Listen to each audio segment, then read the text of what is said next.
আজ দুপুরের মেনু ছিল সর্ষে পাবদা মাছের ঝাল।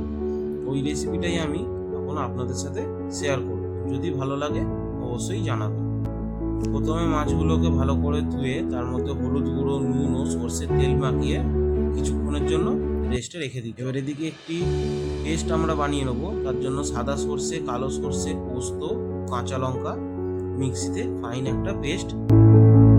কড়াইতে তেল গরম করে এক এক করে মাছগুলো ভালো করে ভেজে নিতে হবে, কিন্তু মাছগুলো প্রচণ্ড তেল ছিটকোয়, তাই কিছু চাপা দিয়ে ভাজলে সবচেয়ে ভালো। এবার ওই তেলের মধ্যে দিয়ে দেবো কালো জিরে ও আদা কুচো ফোড়ন।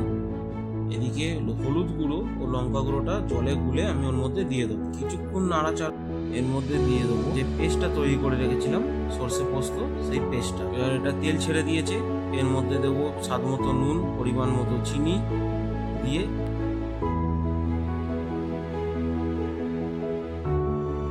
ফুটিয়ে নেব। গ্রেভিটা অনেকটাই টেনে এসছে। এবার এটা নামিয়ে নেবার সময় দুটো চেরা কাঁচা লঙ্কা দিয়ে ব্যাস আমি থালায় তুলে নেব। আজকের রেসিপি পাবদা মাছের ঝাল। ভিডিওটা ভালো লাগলে অবশ্যই লাইক করবেন, সাবস্ক্রাইব করবেন, শেয়ার করবেন।